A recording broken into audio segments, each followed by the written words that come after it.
Now to chapter 7 in the book, which is the second part of this macroeconomics section. Macroeconomic measurements, part 2, GDP. Okay, so again, chapter 6 and 7 really are the introduction to macroeconomics after we did the introduction to economics in general in the first few chapters. So GDP is probably something you've heard of. Just like you've heard of unemployment before, GDP is probably something you've heard of too. But what we're trying to do is really get into what it truly means and how it's calculated. And GDP is gross domestic product. Gross domestic product. And it is the total value of the production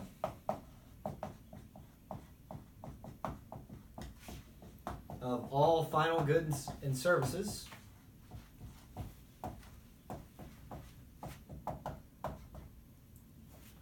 produced in a country. The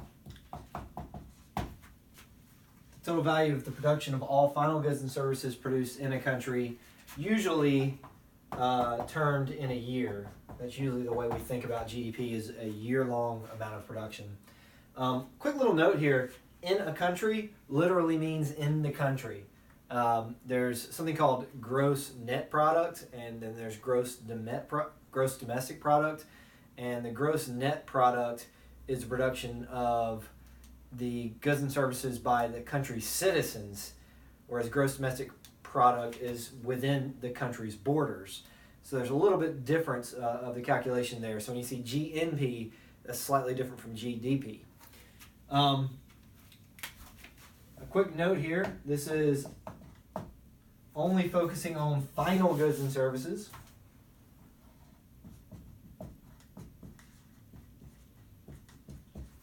Which is an important note, okay? Final goods and services is the only thing included in GDP. And what that basically means is this only counts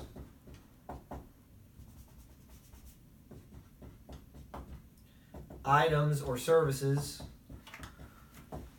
sold for their final use, which usually means to a consumer. Well, yeah, I guess usually is the right way of putting it, but often does not include things being sold to a business.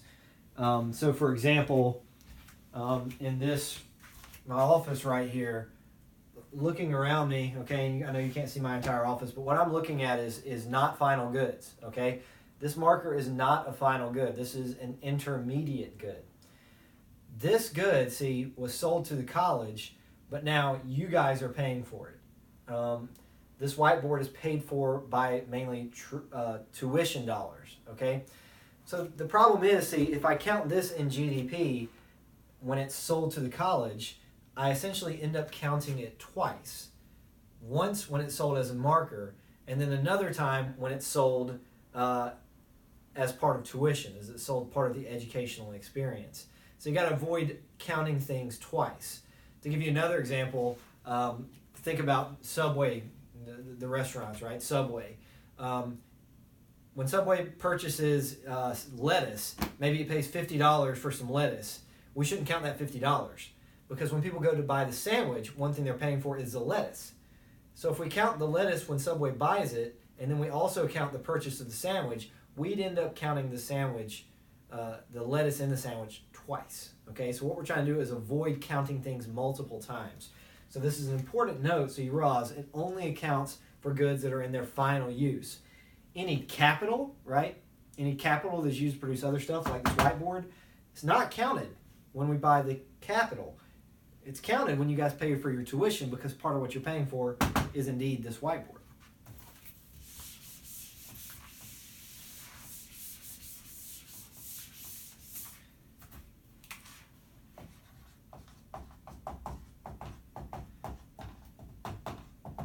Okay, so let's think about some things that aren't in GDP, things that aren't included in GDP. And one of those things we just hit on, intermediate goods and services. Another example of that, you guys have an infirmary here on campus if you're a traditional Georgia College student, where you can go and if you're sick or something, you can go down there and get some medicine. If you go get medical care from that, and let's say you end up paying $100 for it, that shouldn't be counted. Or I'm sorry, let's say you go buy let's say you buy some medicine. Okay, so you go down there and you get some medicine, and it's part of your tuition, which is typically how it would be set up. Just like this marker shouldn't be counted when we buy that. When the infirmary buys medicine, that also shouldn't be counted in GDP because it is also getting paid for through your tuition. Anything like that. My salary is the same way, right? My salary shouldn't count in GDP because my salary is really just a result of the tuition that's being paid for it. So we only count things in their final goods and use. So intermediate goods and services, these are generally the factors of production. These are not counted because we want to avoid double counting.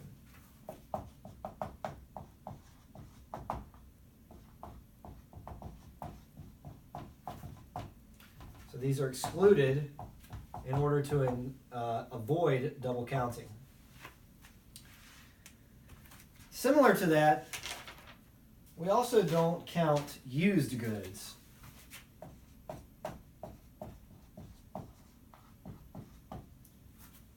We don't count used goods. So for example, if you go to Goodwill and you buy a shirt for say $3, right? It's an old used shirt. We don't want to count that $3 because that shirt was already produced in the past. It's already been sold. When you go and buy it, there's no production. GDP measures gross domestic product, production. Used goods have already been counted when they were produced and sold initially. So if I buy a used good, there's no production there, and it's already been counted. Okay? So again, the same basic logic here is we want to avoid double counting. If you ever get confused about what is in GDP, you can ask yourself two questions. One, is there something produced? Is there a good or a service that is being produced? And two, is it a final good or service? That is what you need to know to make sure that it is definitely going to be counted in GDP. All right, so intermediate goods don't count. Used goods don't count. Financial transactions.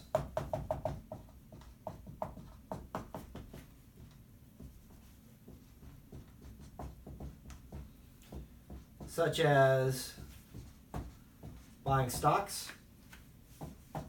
And I'm guessing most of you know what a stock is, but just in case you don't, if you buy stocks, you're buying a piece of a company. So I could go online right now and buy some Nike stock. And I would pay for it. I'd be buying it from somebody else who owned a piece of Nike before. And I'd be buying that off of them, and now I would own a piece of Nike. And maybe I spent $1 million to buy the Nike stocks. That's not counted in GDP. And the reason is there's nothing being produced. If there's nothing being produced, it's not counted in GDP. Okay?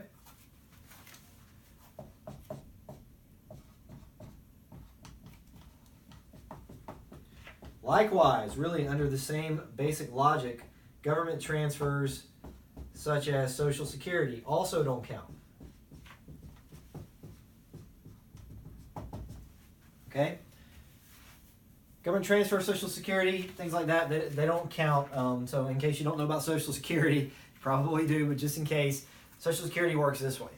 When you are employed and when you are working, they're going to take some money out of your paycheck. They're going to use that money to pay for the people who are already retired, okay? And then when you retire, the same thing's going to happen. That's generally how it works. So the logic here is if all we're doing is taking money from those that are working and giving it to those that are retired, nothing's being produced, okay? Just like with the financial transactions, like buying stocks, nothing's being produced, so it doesn't count in GDP.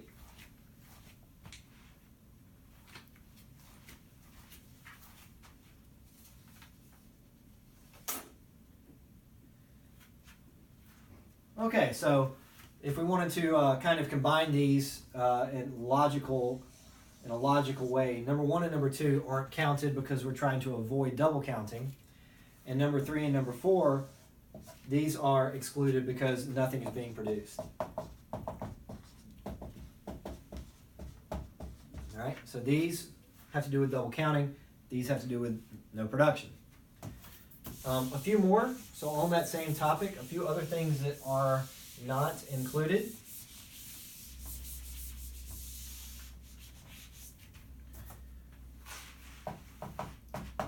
One of these is illegal production.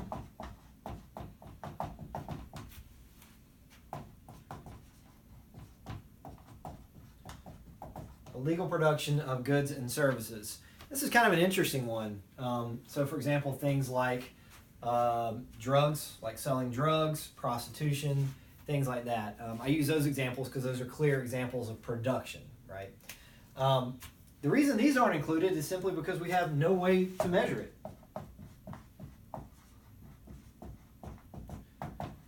You may be tempted to say, well, we shouldn't count, drug use, drug purchases, and the purchases of prostitution in GDP. Well, as I said in an earlier class, we don't judge in economics. We don't try to be the moral compass that decides what's right and what's wrong. So ultimately, we would like to include those things in GDP because people are employed in those industries and because the production is occurring, even if it's illegal. Problem is we just don't really have any way to measure it.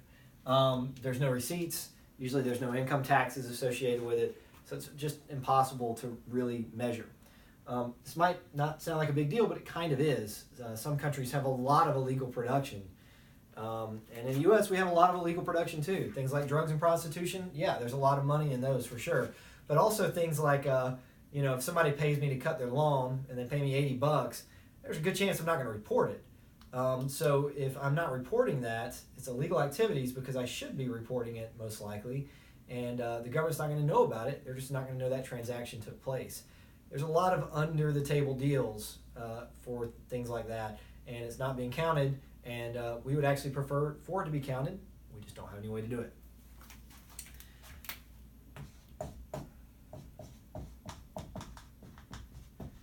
Non-market production is also not counted. So to give you an example of this,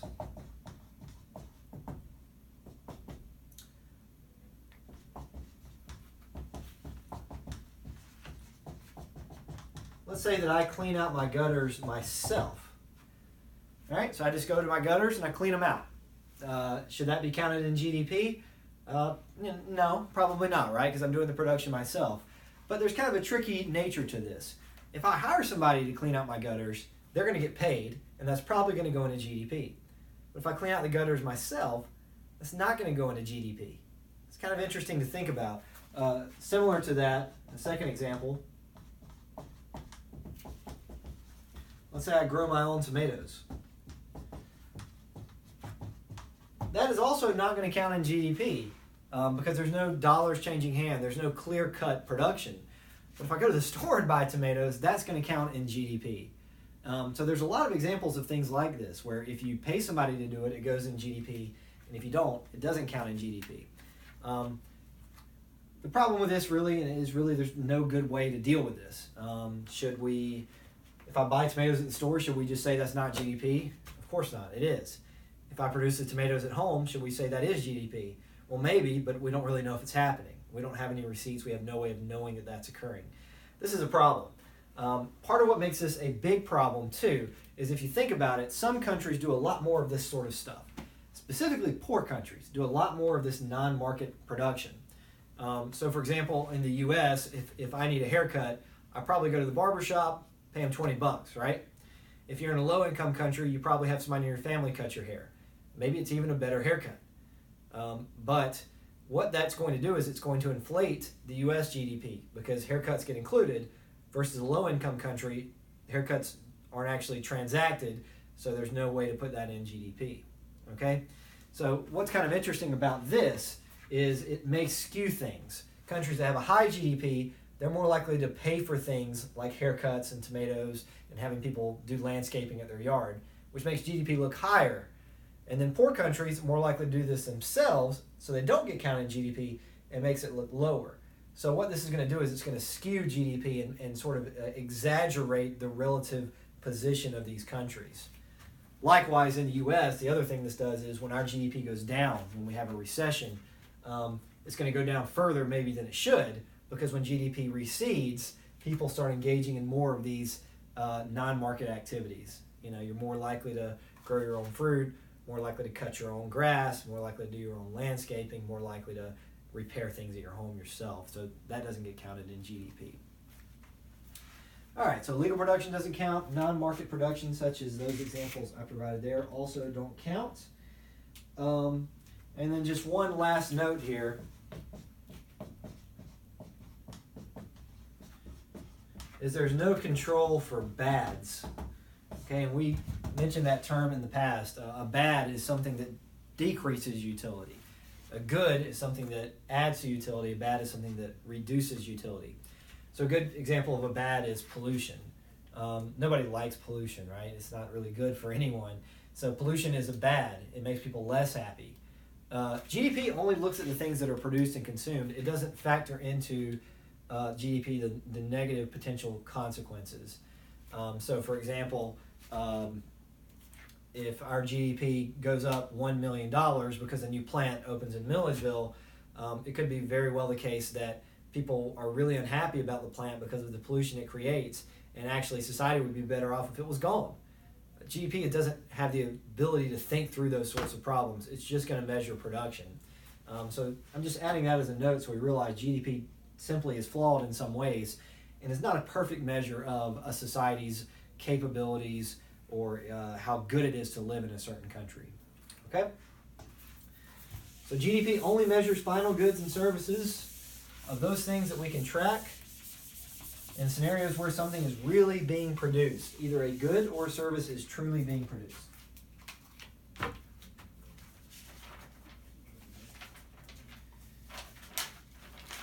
All right, so now let's talk about measuring GDP. We're going to do two approaches to this. This is just a quick little introduction to these approaches. One, I call the simple approach. I don't think the book has any specific name for it. That's just where we basically just add up all the production, looking specifically at the true production of goods and services. And then another way to do it is something called the Expenditure Approach.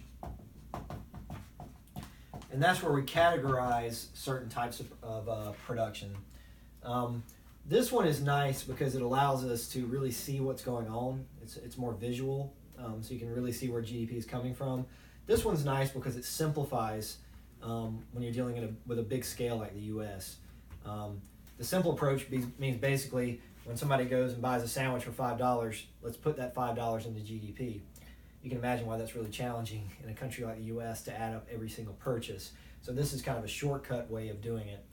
A third way that I'm just going to mention here, and then we won't talk about at all past this, is called the value-added approach. I believe that's what they call it in the book. So I'm just going to go ahead and mention this here so you know this is in the book, but we're not going to cover it. Okay, we're going to focus on the other two methods. So let's start with the simple approach.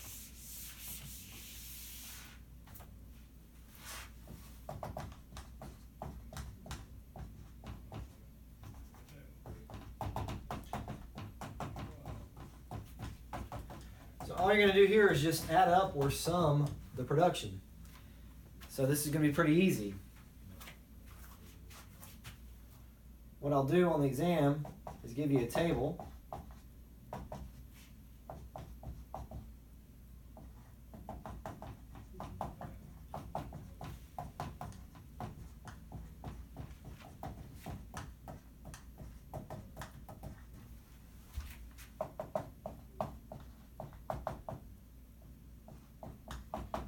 I'll give you a table that has goods produced and the prices for those goods.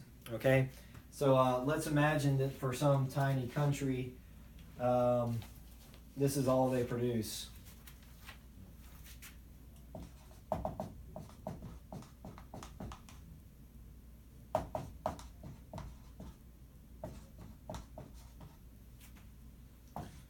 So we've got the goods and services here, right? Milkshakes, phones, and songs.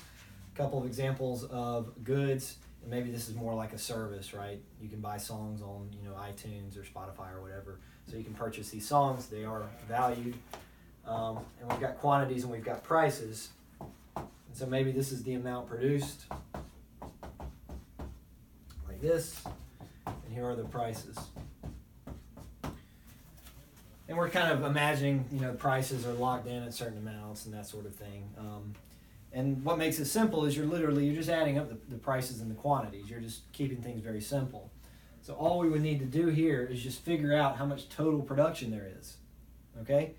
So if we do, here's our GDP, if we do 500 times 2, right here, we get $1,000. All right, and all that's saying is there's $1,000 worth of the production of milkshakes. So we just need to do that for each of these goods.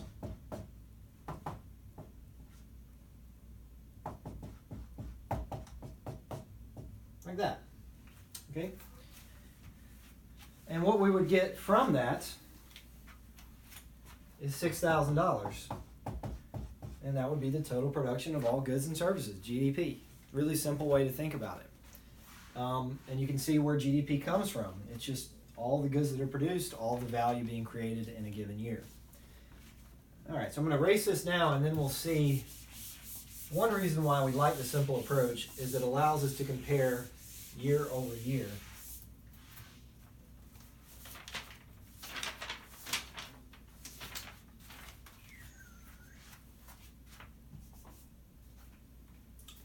So a second example.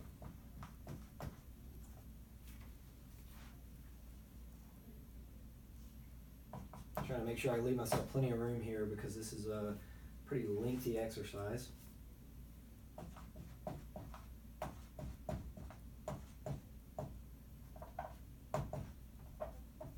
So let's say we've got a country that produces just the following. Okay, we're simplifying things greatly.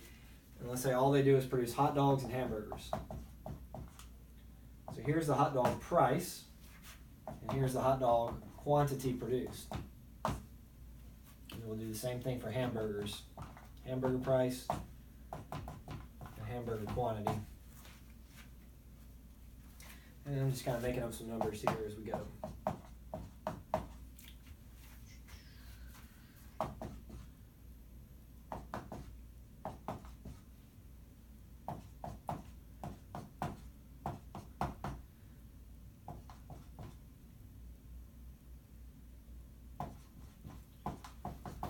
Okay, so from that information we can solve for GDP for each of these years. And this is probably going to remind you a little bit of CPI when we solve for the basket price, okay? But the difference here is we're not looking at the basket price from consumers. This is production, not consumption. And it may very well be the case that this country exports a lot of these goods and imports a lot of other goods, okay? So consumption and production can be very different. So let's solve for GDP. For 2008, the GDP would just be very simple. You take $1, multiply it times 100. All right, that shows $100 being produced in hot dogs. And then you do 2 times 200, and you get $500. That's the total production of all those goods. All right. And then you're just going to do the same thing here in 2009 and 2010. Okay, and I wasn't very clear here. This should be a plus, right? We're going to add this to this. So 2 times 110, 3 times 200. And I think you should get 820. That's 600. That's 220, so 820. And then 2010. Like this, and that should come out to what, 960 and 360, so 1320. All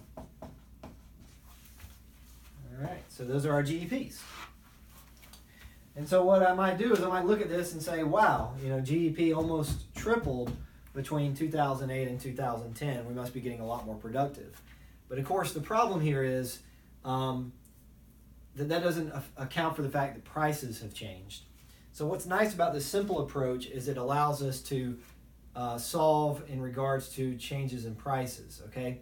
What is this called when we solve for values without accounting for inflation? This is nominal, Okay, GDP is by nature nominal. Okay, so anytime we talk about GDP and we just say gross domestic product, that's going to be nominal GDP.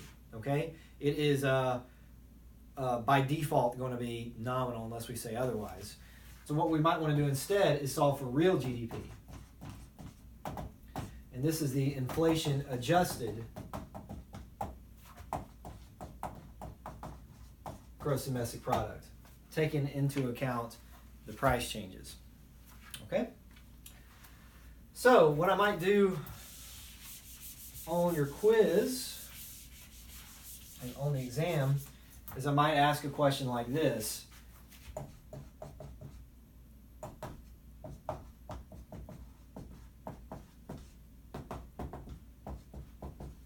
I might say solve for the real GDP in each year, and that's not quite enough information. I also need to choose a base year.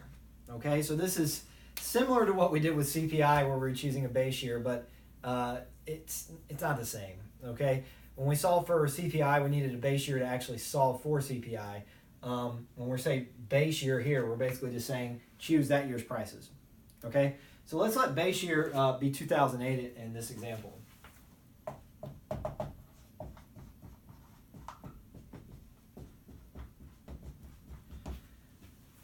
And so this is going to be pretty easy. You just have to be careful with the solutions and making sure you set this up correctly. So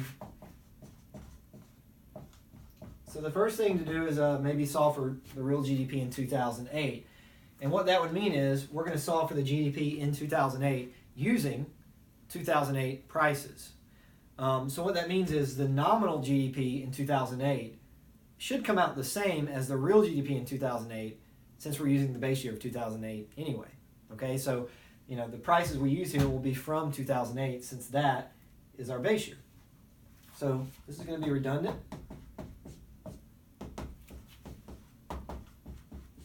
And this comes out to $500. Okay?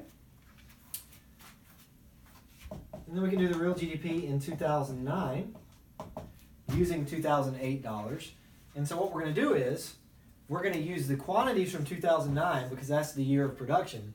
But we're going to imagine how much value there would have been in 2008's dollars. So this is going to be $1, 2008's prices, times 110, 2009's production level, plus $2 times the 200 units that were produced in 2009. And what we should get here is, I believe, 510. And then we just have one more year left, the real GDP in 2010. And all we got to do now is use those prices from 2008 again because that's still our base year, and then switch to these 2010 quantities. So what we're saying here is if we produced at the 2010 levels, how much would that be worth in 2008's prices?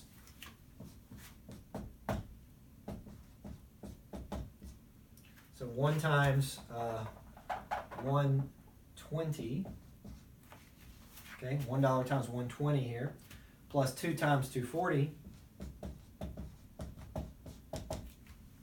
and you should get $600. And the reason we do that is because this now gives us results that are a lot more useful. I now know how much production rose. When we did it in nominal terms, it didn't really tell me much. I couldn't really do much with that information. But now I can look at this and actually say our production went up by 20% from 2008 to 2009, and that's why that's useful. One more thing we're going to do with GDP here, and this seems like a reasonable time to talk about it. This video is going to be in 2 pieces, so I'm trying to decide what should go where. But just one more quick note. Per capita, it's probably something you've heard before, and all that means is per person. So for example, let's say that Millersville's GDP, which is kind of a silly way of putting it, okay, but let's just imagine Millersville is a country. Millersville's GDP is, let's say, 120 million, and it has, 18,000 residents or something like that. And we might want to solve for the per capita GDP.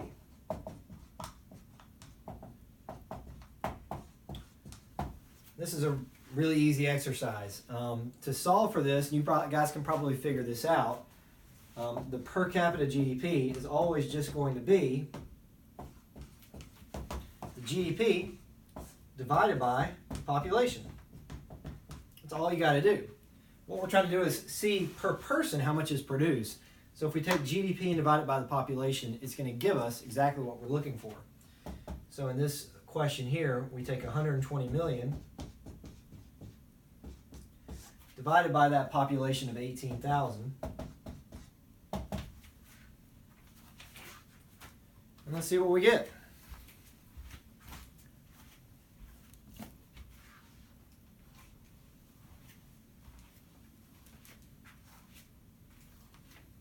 I believe what you should get here is kind of a wacky number.